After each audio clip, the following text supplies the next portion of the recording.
자, 이 기록된 말씀이 얼마나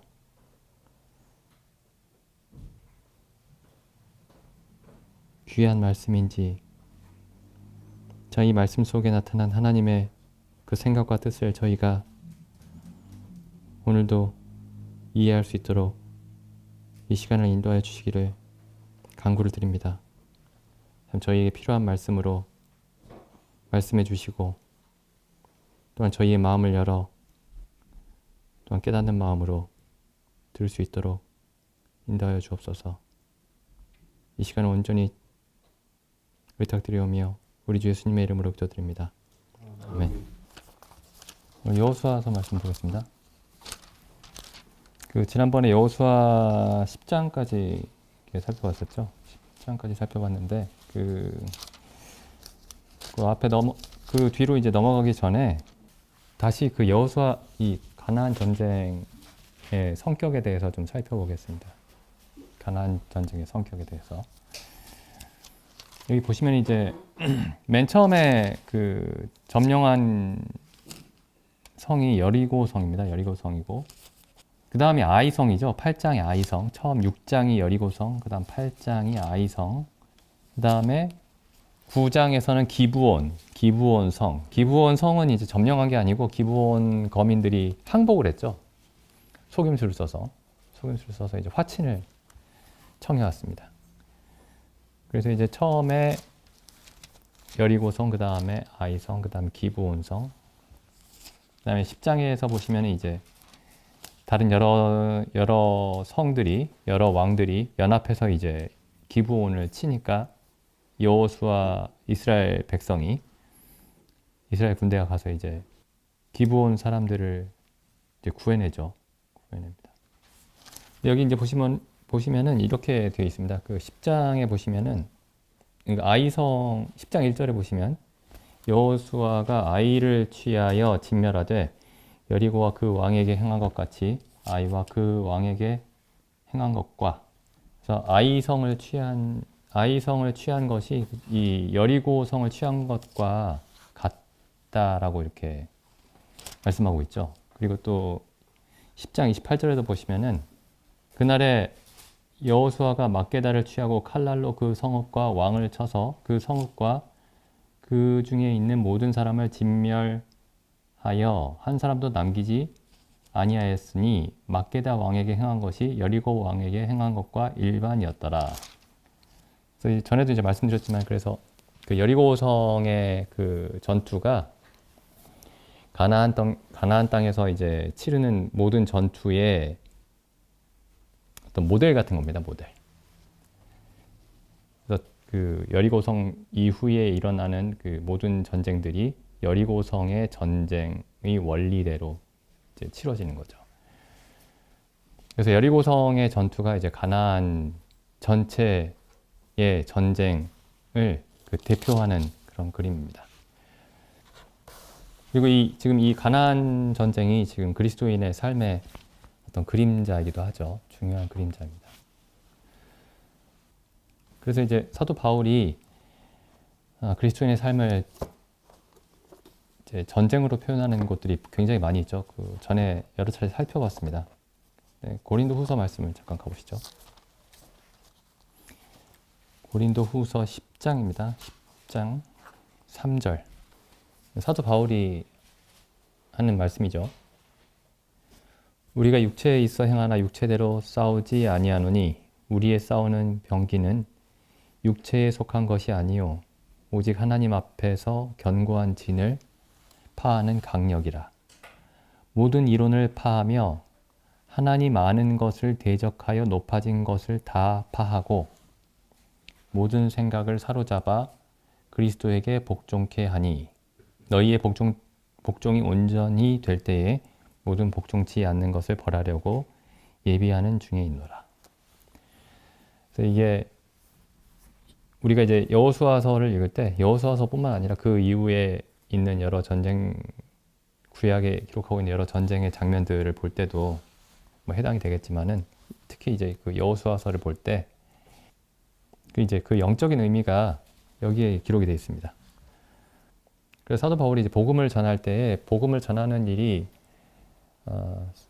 근본적으로는 하나님 앞에서 견고한 진을, 그러니까 성이죠. 견고한 성, 견고한 진을 이제 무너뜨리는 일이었습니다. 하나님 앞에 서 있는 견고한 진, 하나님을 대적하여 서 있는 견고한 진. 근데 그 견고한 진, 견고한 성벽이 나타내는 바가 뭐냐면은, 뜻하는 바가 5절에 보시면은 모든 이론입니다. 모든 이론. 근데 그 이론의 특징이 뭐냐면, 이 모든 이론들의 특징이 뭐냐면 하나님을 아는 지식, 그러니까 하나님에 관한 참된 지식에 대적하는 겁니다. 하나님에 대한 참된 지식, 하나님에 관한 진리, 하나님에 관한 참된 이론과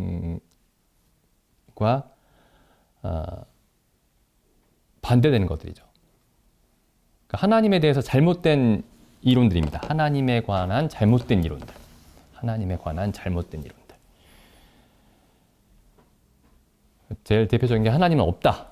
하나님은 없다 하거나 혹은 하나님은 이러한 분이다 라고 얘기하는데 그 하나님에 대한 설명들이 다 성경적이지 않은 것들이죠.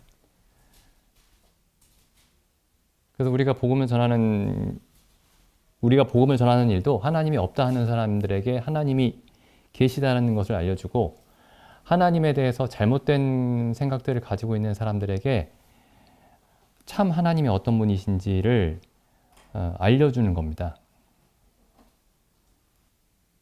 근데 여기 초점이 하나님께 있어요. 하나님께. 물론 이제 하나님을 우리가 알게 되면 참 하나님을 알게 되면은 그 참 하나님을 아는 사람으로서의 어떤 삶이 나타나겠죠. 그래서 우리의 삶에 관한 이야기도 포함이 되어 있지만 초점은 하나님에 관한 지식에 있습니다.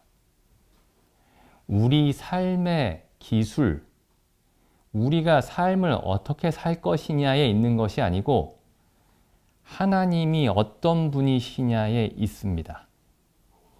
이게 거의 다라고 보시면 돼요. 이게 99.9입니다. 하나님에 관해서 올바른 지식을 가지면 우리 삶에 관한 문제들은 그 답들이 하나님에 관한 지식 안에서 다 찾을 수 있습니다. 이게 성경 전체의 가장 중요한 논리예요. 왜냐하면은 우리가 이제 창세기 1장을 보시면 항상 사람이 어떤 존재인지를 설명을 하고 있죠. 창세기 1장에 보시면은 사람이 하나님의 형상과 모양대로 지음을 받았다 이렇게 되어 있습니다. 그러니까 하나님을 알면 사람을 알 수 있습니다. 하나님이 어떤 분이신지 알면 사람이 어떻게 걸어야 하는지를 알 수 있습니다. 그럼 반대로 이렇게 생각할 수도 있죠. 반대로 사람을 연구하면 하나님도 알 수 있겠네. 그렇게 돼 있지는 않습니다. 왜냐하면은 사람이 타락했잖아요.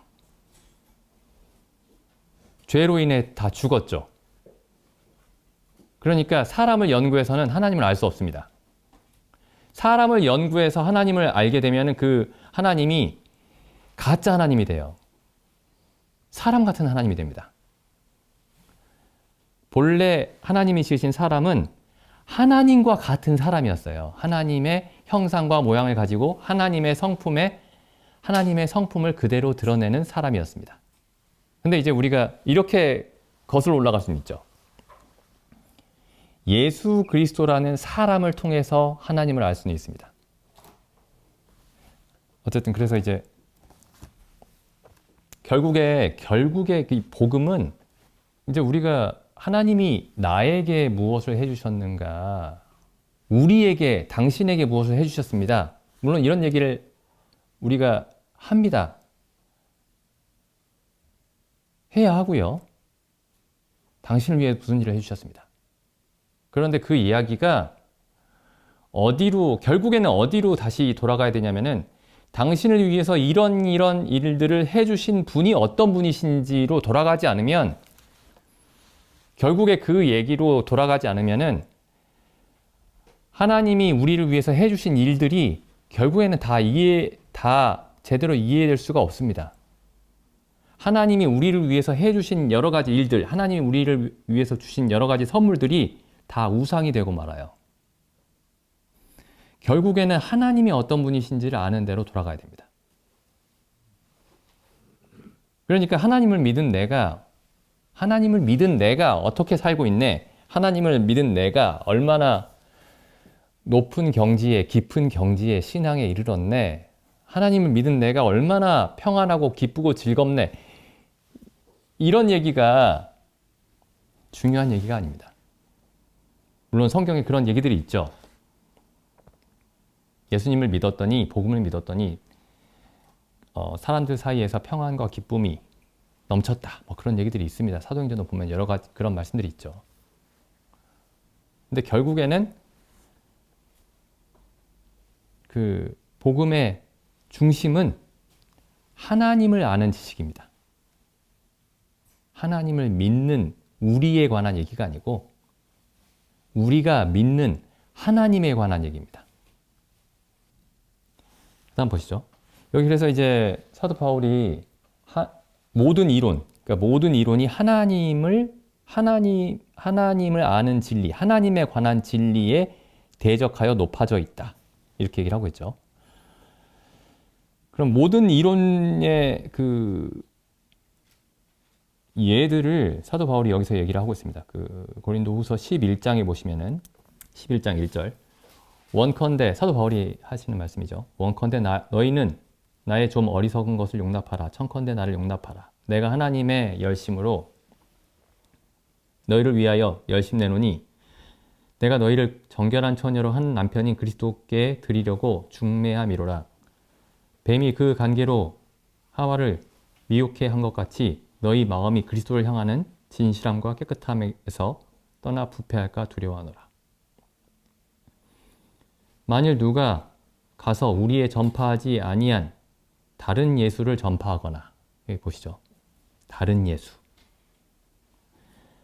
혹 너희의 받지 아니한 다른 성령을 받게 하거나, 다른 성령. 혹 너희의 받지 아니한 다른 복음을 받게 할 때에는 너희가 잘 용납하는구나.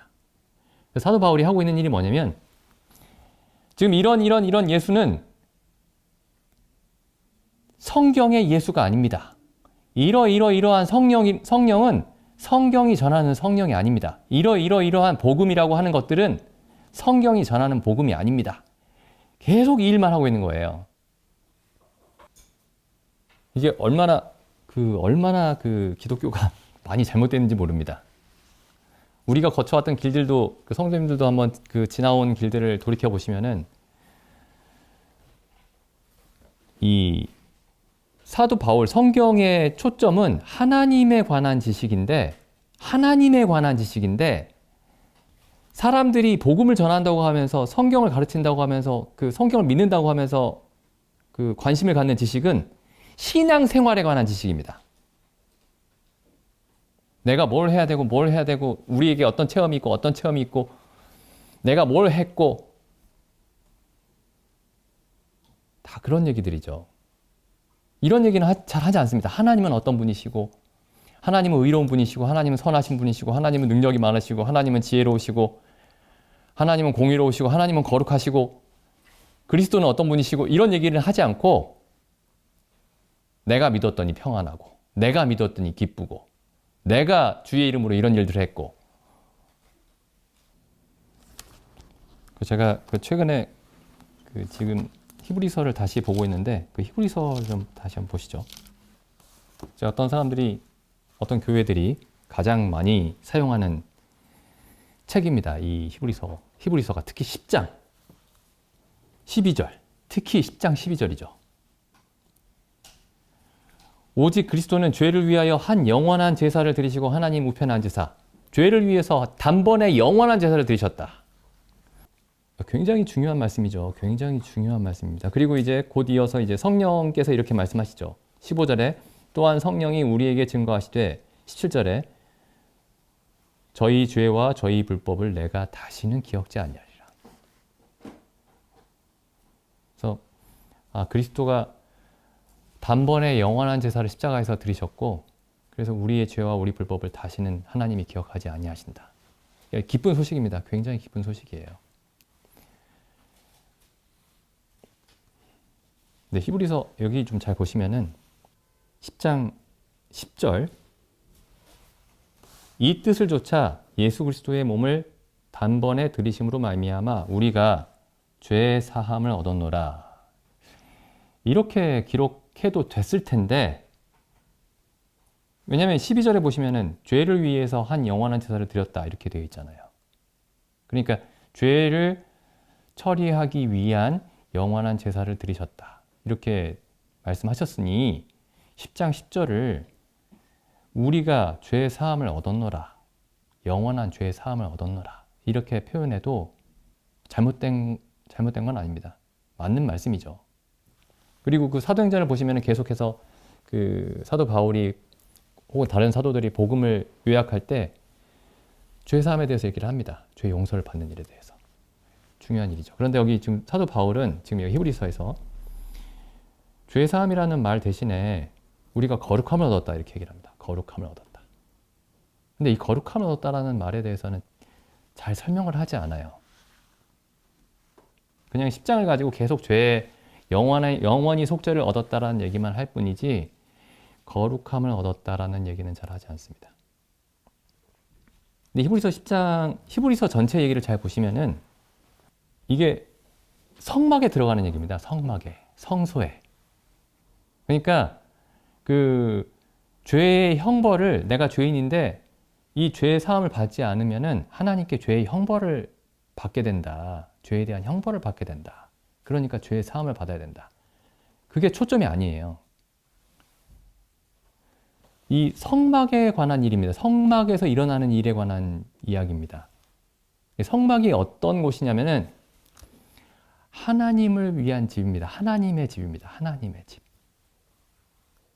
하나님이 거하시기 위한 집이에요. 그러니까 히브리서에서 지금 사도 바울이 죄 사함을 설명하고 있는 이유가, 영원한 속죄를 설명하고 있는 목적이 뭐냐면 우리가 하나님의 집에 들어가서 하나님을 제사장으로 섬겨야 할 텐데 우리가 하나님의 집에 들어갈 자격이 되지 않는다. 하나님의 집에 들어가서, 지성소에 들어가서 하나님을 섬길 수 있는 그런 상태가 전혀 아니다. 근데 그리스도께서 우리를 그 하나님의 집에 들어가서, 지성소에 들어가서 하나님을 영원토록 섬길 수 있게 하시기 위해서 우리를 거룩하게 하시기 위해서 영원한 속죄 제물이 되셨다. 라는 얘기를 하고 있는 겁니다. 그러니까 지옥의 형벌을 피하는 얘기가 아니에요, 이게. 그러니까 지금 성도님들이 한번 우리가 성막 앞에 서 있다고 한번 생각해 보시죠. 성막 앞에 서 있거나 혹은 하나님의 성전 앞에 서 있다고 생각해 보시죠. 우리가 좀 상상하기가 어렵긴 한데 이제 구약의 성막에 보시면 이제 매일 아침 저녁으로 번제가 드려지고 있죠. 아침에 어린 양 한 마리, 저녁에 어린 양 한 마리, 계속 피를 흘리고 죽고 불타고 있습니다. 계속 불타고 있고 그 앞에서 계속해서 이제 사람들이 속죄제, 속건제, 번제를 계속 드리고 있습니다. 그러니까 우리가 그 그림을 떠올려 보시면 하나님께 나아갈 때는 하나님께 사람이 나아가기 위해서 수없이 많은 양이나 소나 염소나 비둘기가 끊임없이 계속 죽임을 당해야 한다라는 사실을 계속 상기시켜주고 있는 겁니다. 우리가 만약에 구약에 사는 사람이라고 생각해 보시면요. 근데 우리가 이제 그 앞에, 그리고 번제단에서 불이 계속 불타오르고 있습니다. 활활 불타오르고 있는데 만약에 내가 거기 그 앞에 서 있다고 생각하면은 하나님이 얼마나 사람이 가까이 하기에는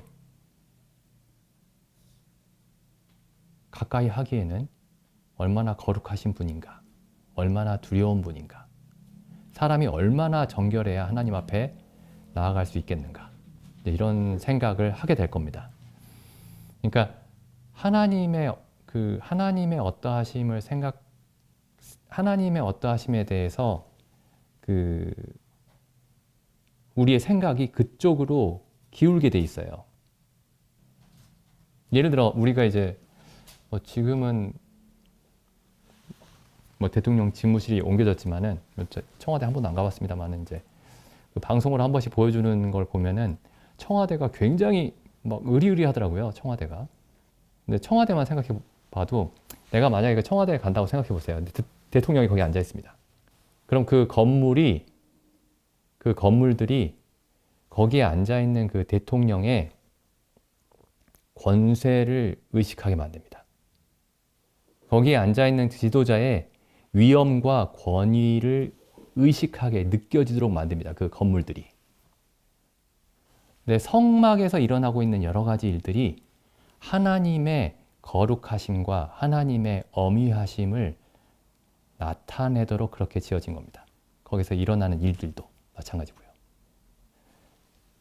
그래서 히브리서가 지금 그래서 그 구약의 성막과 그다음에 솔로몬의 성전과 그다음에 하늘에 있는 참 성전 앞에 우리를 세워놓은 겁니다. 그리고 그걸 전제로 복음을 설명하고 있는 거예요. 그러니까 그 앞에 서면은 이게 이 성막 앞에 서면은 하나님의 어떤 하나님에 관해서 생각을 하게 되지. 물론 우리에 관한 생각도 하죠. 근데 우리에 관한 생각이라는 것이 하나님의 어떠하심 앞에서 우리를 바라보게 되는 겁니다.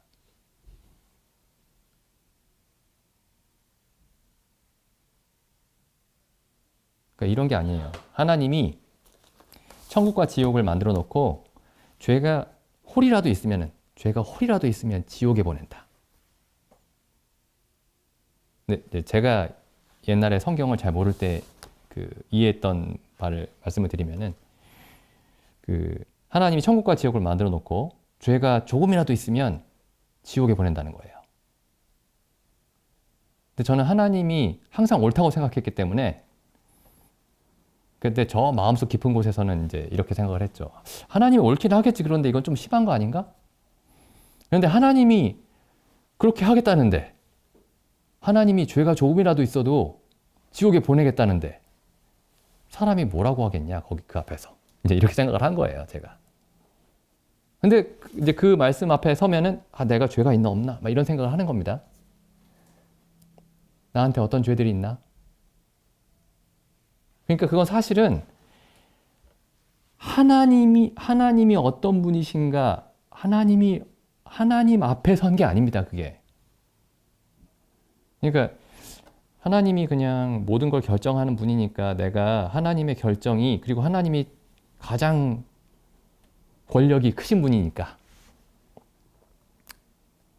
내가 그 앞에서 가타부타는 못하겠고 거기 옳다 그르다는 못하겠고 그래도 하나님이 정해놨으니까 내가 그 하나님이 정해놓은 기준에 맞는지 한번 살펴봐야지. 그러니까 하나님 앞에 선 게 아닙니다, 그건. 근데 이 히브리서는 지금 그 히브리서를 이해하려면 우리가 지금 성막 앞에 서 있다는 사실을 이해를 해야 되는 겁니다. 성막 앞에. 히브리서 9장 16절부터 보겠습니다. 유언한 자가 죽어야 효력이 발생한다. 이런 뜻이죠. 유언한 자가 죽어야 효력을 발생하나니 유언은 그 사람이 죽은 후에야 견고한 즉 유언한 자가 살아있을 때에는 효력이 없느니라. 그래서 지금 여기 유언 얘기를 하는 이유가 뭐냐면 구약과 신약이 유언이죠. 유언입니다. 언약, 유언 이게 다 같은 말이죠. 이러므로 첫 언약도 구약이죠. 구약도 피 없이 세운 것이 아니니 모세가 율법대로 모든 계명을 온 백성에게 말한 후에 송아지와 염소의 피와 및 물과 붉은 양털과 우슬초를 취하여 그 책과 온 백성에게 뿌려 이르되 이는 하나님이 너희에게 명하신 언약의 피라 하고 21절 또한 이와 같이 피로써 장막과 성막이죠. 성막과 섬기는 일에 쓰는 모든 그릇에 뿌렸느니라.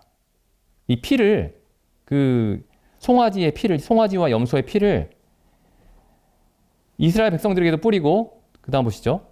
성막에도 뿌리고 성막 안에 있는 모든 그릇, 놋그릇, 금그릇, 은그릇 있죠. 거기다가 다 뿌렸습니다. 그리고 나서 이제 뭐라고 말씀하냐면은 22절에 율법에 따라 거의 모든 물건이 피로써 정결케 하나니 피 흘림이 없은즉 사함이 없는지라. 이 구절도 이제 많이 인용을 하죠. 죄 사함을 설명하기 위해서. 피 흘림이 없은즉 사함이 없는지라. 근데 여기 잘 보시죠. 이 피를 어디에다 뿌리고 있냐면은 사람들에게도 뿌리지만은 성막에서 사용하는 그릇들에 뿌립니다. 그러면서 죄 사함을 설명하고 있어요. 그러니까 지금 여기 히브리서는 그리스도의 피가 우리에게 뿌려졌는데 우리를 무엇에 비유하고 있냐 하면은 성막에서 사용되는 모든 그릇들에 비유하고 있는 겁니다. 성막에서 하나님을 섬기는 데 사용되는 여러 그릇들, 금그릇, 놋그릇. 그러니까 그리스도의 피로 말미암아 우리가 영원한 속죄를 얻었는데 그게 죄에 관한 하나님의 진노를 피하기 위해서 뿌려졌다라는데 히브리서에 관심이 있는 게 아닙니다. 우리를 하나님의 집에 사용되는 하나님의 성막 안에서 사용되는 성물들, 금그릇들, 놋그릇들, 여러 기구들 거기에 우리가 지금 비유가 되고 있는 거예요. 그리고 이 지금 성막에 있는 여러 그릇들은 그 기구들은 성막 안에서만 쓰입니다. 하나님을 섬기는 일에만 쓰이지 성막에서 사용하는 금그릇이 제사장이 거기서 가지고 나와서 집에서 밥 먹을 때 쓰고 그렇지 않습니다. 성막에서만 사용돼요. 성막에서만. 히브리서 9장 앞에도 보시면요. 9장 13절. 염소와 황소의 피와 및 암송아지의 죄로 부정한 자에게 뿌려 그 육체를 정결케 하여 거룩케 하거든. 하물며 영원하신 성령으로 말미암아 이게 13절은 이제 구약의 제사를 말씀하는 겁니다. 구약의 14절은 이제 그리스도로 말미암아 드린 제사의 그 효력에 대해서 말씀하고 있죠. 14절. 하물며 영원하신 성령으로 말미암아 흠없는 자기를 하나님께 드린 그리스도의 피가 어찌 너희 양심으로 죽은 행실에서 깨끗하게 하고 그 다음 목적을 보시죠. 여기 중요한 말씀이죠. 살아계신 하나님을 섬기게 못하겠느냐. 그래서 살아계신 하나님을 섬길 수 있게 하기 위해서 그 피가 뿌려졌습니다. 죄의 형벌을 피하게 하기 위해서 그 피가 뿌려진 것이 아니고 살아계신 하나님을 섬길 수 있게 하기 위해서. 어디에서 섬기냐면은 크게 얘기하면 이렇게 얘기할 수 있죠. 이스라엘 백성 전체가 하나님을 섬겼죠.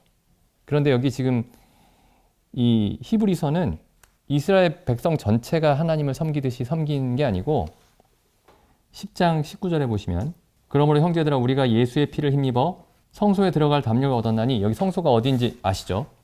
20절. 그 길은 우리를 위하여 휘장 가운데로 열어놓으신 새롭고 산 길이요. 휘장은 곧 저의 육체니라. 그래서 성소와 지성소를 나누고 있던 그 휘장이 찢어지면서 예수님이 십자가에서 죽으실 때 지성소에 우리가 들어갈 수 있게 되었습니다. 그래서 우리가 지금 여기 하나님을 섬긴다, 살아계신 하나님을 섬긴다. 이 9장 14절에 살아계신 하나님을 섬기기 못하겠느뇨 라는 이 말씀은 지성소에 들어가서 섬긴다라는 뜻입니다. 지성소에. 사람이 들어갈 수 없었던 대제사장만 1년에 한 번 들어갈 수 있었는데 그것도 두려움과 떨림으로 들어가야 했던 그곳에 우리가 들어가서 하나님을 섬길 수 있도록 그리스도의 피가 뿌려졌다는 거죠. 그러니까 왜 죄를 사했는지, 왜 그리스도의 피로써 우리의 죄를 사해 주셨는지 그 목적이 설명되지 않으면 복음이 다 어그러집니다. 하나님을 섬기도록 피가 뿌려졌던 거죠. 그래서 여기 10장 10절에 우리가 죄 사함을 얻었노라 라고 표현하고 있지 않고 우리가 거룩하게 되었다 라고 표현하는 겁니다. 거룩하다라는 말은 이스라엘 백성 전체에게도 쓰이지만은 이스라엘 백성 안에서도 제사장들에게만 쓰였습니다. 제사장들에게만. 제사장들은 직업이에요, 그게. 직업이 하나님만 섬기는 직업입니다. 하나님을 섬길 수 있게 하기 위해서 그리스도께서 우리 죄를 사해 주셨다는 겁니다. 하나님을 섬길 수 있게 하기 위해서. 히브리서 8장 8장 가보겠습니다. 8장 12절 보시면은 내가 저희 불의를 긍휼히 여기고 저희 죄를 다시 기억지 아니하리라. 아까 그 히브리서 10장 17절에서 인용하고 있는 말씀이죠. 10장 17절에서. 이게 지금 새 언약입니다. 새 언약. 구약이 아니고 신약. 그 8장 7절 보시죠. 8장 7절. 저 첫 언약이 흠이 없었더라면 둘째 언약을 요구할 필요가 없었으려니와. 근데 하나님이 이제 첫 번째 언약도 주시고 두 번째 언약도 주셨죠. 구약도 주시고 신약도 세우셨습니다. 근데 구약을 세우시고 신약을 세우신 이유가 뭐냐면 구약에 흠이 있었기 때문에 그래요. 흠이 있었기 때문에. 그래서 신약을 새로운 언약을 세우신 겁니다. 첫 번째 언약에 흠이 있었기 때문에. 왜냐하면 첫 번째 언약은 사람을 온전하게 할 수 없었어요. 이 히브리서에서 설명하고 있는 내용이죠. 그래서 8절. 저희를 허물하여 일렀을 때요. 저희는 이제 첫 번째 언약입니다. 구약. 첫 번째 언약을 허물하여 일렀을 때 주께서 가라사대 볼지어다 날이 이르리니 어떤 날이 이를 텐데 내가 이스라엘 집과 유다 집으로 새로운 언약을 세우겠다. 이게 지금 예레미야서 31장에서 인용된 말씀이죠. 예레미야 31장. 그러니까 예레미야가 알고 있었습니다. 예레미야가 어느 한 날 이 이전에 이스라엘 백성에게 하나님과 이스라엘 백성이 세웠던 그 언약과 전혀 다른 언약을 하나님이 세우실 것이다 라는 사실을 예레미야에게 하나님이 알려주셨던 겁니다. 근데 그날이 언젠지는 몰랐어요. 예레미야도. 근데 사도 바울이 지금 이거 말씀하고 있죠. 그날이 그리스도가 오셔서 십자가에서 죽으신 날이라는 걸. 히브리서 8장 다시 읽어보겠습니다. 8장 8절. 주께서 가라사대 때 볼지어다 날이 이르리니 내가 이스라엘 집과 유다 집으로 새 언약을 세우리라. 또 주께서 가라사대 이 새 언약이 어떤 언약인지 한번 보시죠. 또 주께서 가라사대 내가 그들의 조상들을 그러니까 이스라엘의 조상들의 손을 잡고 애굽 땅에서 인도하여 내던 날에 그들과 세운 언약과 같지 아니하도다. 그러니까 하나님이 이스라엘 백성들을 데리고 나와서 세운 언약이 있죠. 그 시내 산에서 십계명을 주시면서 그것과 같지 않다. 그들은 내 언약 안에 머물러 있지 아니하므로 내가 그들을 돌아보지 아니하노라. 그 다음에 19절 보시죠. 10절. 또 주께서 가라사대 그날 후에 내가 이스라엘 집으로 세울 언약이 이것이니, 그러니까 세울 이렇게 됐으니까 아직 이 당시에는 세워진 언약이 아닙니다. 그러니까 이제 신약을 말하는 거예요. 그 언약이 뭐냐면은 내 법을 저희 생각에 두고 저희 마음에 기록하리라. 그러니까 이전에는 이스라엘 백성의 마음에 하나님의 법과 그 이스라엘 백성의 마음과 생각에 하나님의 법이 기록되어 있지 않았습니다. 그러니까 그들의 생각과 마음이 하나님의 법을 즐거워하지 않고 하나님의 법을 이해하지 못하고 즐거워하지도 않았습니다. 그게 로마서 7장에 나와 있는 상태죠. 그래서 하나님의 법이 의롭고 거룩하고 선한데 나는 육신에 속해서 죄 아래 팔렸도다. 이렇게 얘기를 하고 있죠. 그런데 이제 그날 이후로는 하나님의 법과 하나님의 법을 그들의 생각에 두고 그들의 마음에 기록하리라. 그 다음에 나는 그들에게 하나님이 되고 그들은 나에게 백성이 되리라. 자, 하나님의 법이 마음과 생각에 기록된 사람들. 그러니까 생각과 마음이 하나님의 법에 따라서 움직이는 사람들입니다. 생각과 마음이. 그 사람들에게서 나타나는 일이 무언가 한번 보시죠. 11절. 또 각각 자기 나라 사람과 각각 자기 형제를 가르쳐 이르기를 주를 알라 하지 아니할 것은 저희가 작은 자로부터 큰 자까지 다 나를 알미라. 이 결론이 뭔지 아시겠죠? 하나님을 아는 겁니다. 하나님을. 그러니까 하나님의 법이 생각과 마음에 기록되면은 여러 가지 이제 그리스도인 우리가 지켜야 될 어떤 생활의 규칙들을 알게 되는 게 아니고 하나님의 법이 생각과 마음에 기록되었을 때 그 의미가 뭐냐면 하나님을 알게 된다는 뜻입니다. 하나님을 알게 된다. 작은 자로부터 큰 자까지. 그래서 결국에는 하나님이 어떤 분이신가가 복음의 초점이고, 사도 바울이 모든 견고한 진을 파한다, 모든 이론을 파한다라고 했을 때 그 모든 이론들이 하나님에 대한 잘못된 이론들을 말했던 겁니다. 우리도 경계해야 되는 게 뭐냐면, 다른 어떤 게 아니고 내가 하나님을, 성경이 말씀하고 있는 그 하나님을 믿고 있는지, 예수 그리스도를 통해 나타난 그 하나님을 믿고 있는지, 사도 바울이 가르친 그 하나님을 믿고 있는지, 아니면 우리의 마음이 편안하고 우리의 취향에 맞는 하나님을, 성경의 몇 구절을 사용해서 만들어낸 그 하나님을 믿고 있는지, 그걸 주의해야 됩니다. 마지막으로 한 말씀만 더 보시죠. 로마서 1장 1절부터 읽어보죠. 예수 그리스도의 종 바울은 사도로 부르심을 받아 하나님의 복음을 위하여 택정함을 입었으니, 이 복음은 하나님이 선지자들로 말미암아 예수 그리스도를 믿는 사람들에 관해서 성경에 미리 약속하신 것이라. 예수 그리스도를 믿는 사람들이 얻게 되는 축복에 대해서 성경이 미리 약속하신 것이라가 아니고, 예수 그리스도를 어떻게 믿어야 할 것인지에 대해서 성경이 미리 약속하신 것이다가 아니고, 그의 아들에 관해서, 하나님이 하나님의 아들에 관해서 말씀하신 것이다. 왜냐하면은 하나님의 아들을 통해서만 하나님을 알 수 있기 때문이죠. 왜냐하면은 하나님의 아들이 하나님의 형상과 모양이시기 때문이죠. 복음은 하나님이 누구냐에 관한 얘기입니다. 예수 그리스도가 누구냐에 관한 얘기입니다. 물론 우리가 어떻게 믿는지도 중요하죠. 그런데 그게 중심에 놓이면 안 됩니다. 로마서 1장 16절 보시죠. 내가 복음을 부끄러워하지 아니하노니 이 복음은 모든 믿는 자에게 구원을 주시는 하나님의 능력이라. 첫째는 유대인에게요, 또한 헬라인에게로다. 그 다음 17절 보시죠.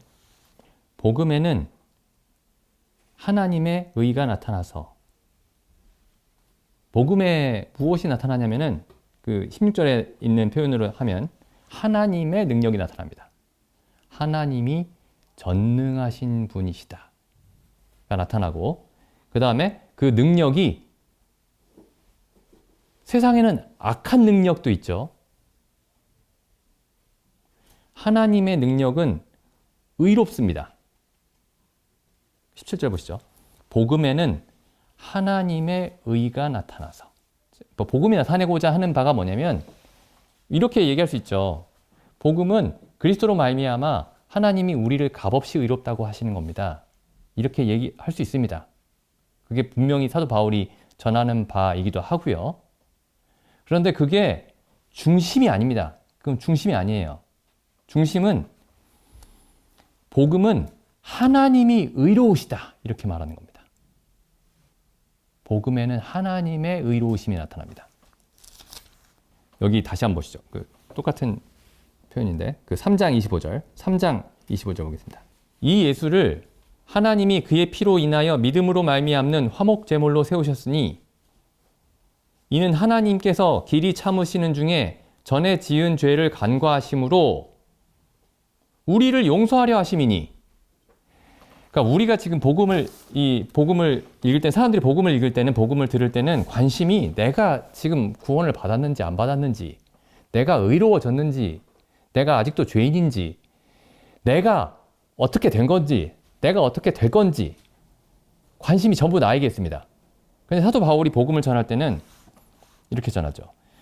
전에 지은 죄를 간과하심으로 하나님이 나는 의롭다, 내가 의롭다. 근데 저는 이제 성경 읽으면서 이렇게 읽는 거예요. 아니, 하나님이 의로우신 건 맞는데, 하나님이 의로우신 걸, 저는 하나님이 의로우신 건 당연한 거니까 그건 그렇게 큰 문제는 아니고, 하나님이 의로운 게 중요한 게 아니고, 내가 의로워졌는지, 내가 죄 용서를 받았는지, 그게 중요합니다.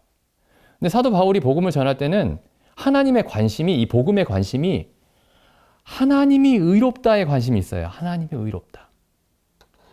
우리를 값없이 예수 그리스도로 말미암아 예수 그리스도의 대신 죽으심으로 말미암아 우리를 의롭다 하시는 그 하나님이 의로우시다. 하나님의 어떠하심에 하나님이 어떤 분이신지에 우리 사람의 모든 시선을 집중시키는데 복음에 관심이 있고 성경에 관심이 있는 겁니다. 우리가 하나님 앞에 서면 거의 모든 문제가 해결이 돼요. 우리가 하나님 앞에 서면 하나님이 어떤 분이신지 그 앞에 서면 우리가 어떤 의미에서 죄인인지도 금방 알 수 있습니다. 사람들에게 당신이 죄인입니다라고 설명할 필요가 없어요. 어렸을 때 엄마 지갑에서 돈 얼마 꺼냈지 이런 얘기 할 필요 없습니다. 그러니까 하나님 앞에 세우는 게 중요한 거예요. 하나님 앞에. 우리가 성경을 읽을 때도 예수 그리스도에게서 볼 수 있는 하나님을, 그래서 십자가의 강도가 그랬죠. 십자가의 강도가 예수님을 보더니 다른 옆에 있는 다른 강도에게 너는 하나님이 두렵지 않느냐 이렇게 얘기를 했죠. 우리가 마땅히 당할 형벌을 받는 것이지만 이분은 옳지 않은 일을 행한 적이 없다. 그러니까 예수 그리스도를 보고 하나님을 봤기 때문에 자기가 십자가에 달려서 지금 그런 형벌을 받는 것이 지극히 마땅하다 라고 알게 된 겁니다.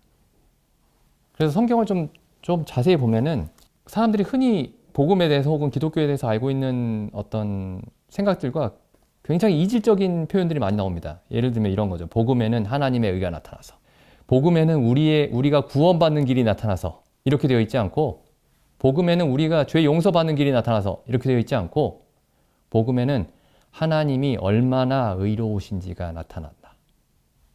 하나님이 의로우시다라는 게 복음이에요.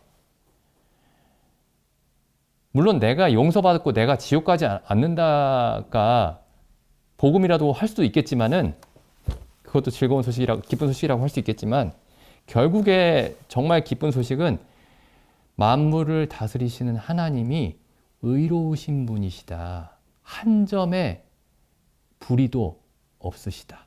라는 게 복음입니다. 다시 그 여리고 전쟁으로 돌아가서 여리고 성이 의미하는 바가 하나님이 아닌 다른 것을 하나님으로 생각하는 것들, 생각하는 이론들, 생각하는 지식들입니다. 그래서 우리는 사도 바울이 이제 항상 경계를 했죠. 고린도 교회에 대해서.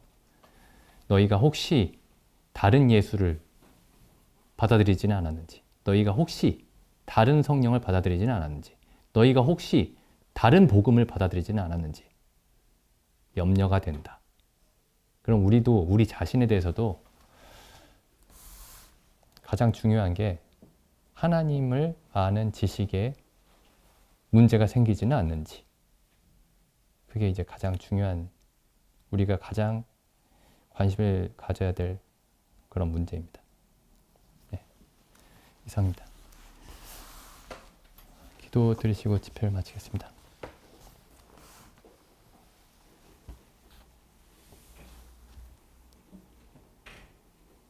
하나님 아버지, 참 저희로 항상 참 하나님을 보게 하시기를 원하옵나이다. 참 저희가 예수 그리스도 안에 나타난 하나님을 보았을 때 참 저희가 하나님의 은혜가 없는 저희가 얼마나 아무것도 아니었는지를 알게 되었사옵고, 이제 또한 그리스도 안에 있는 하나님을 저희가 보았을 때 참 본래 사람이 얼마나 하나님의 영광대로 창조되었는지를 보게 하셨나이다. 참 저희로 항상 그리스도 안에 나타난 하나님의 영광을 보게 하시고, 또한 그리스도를 통해서 온전히 하나님의 형상을 따라 새롭게 지으심을 받은 참 사람을 보게 하시고, 또한 그 안에서 저희를 항상 발견하게 하시도록 저희를 인도하여 주시기를 원하옵나이다. 저희로 항상 하나님을 더욱더 알게 하시고 하나님을 더욱더 보게 하여 주옵소서. 이 모든 말씀을 우리 주 예수님의 이름으로 기도드립니다. 아멘.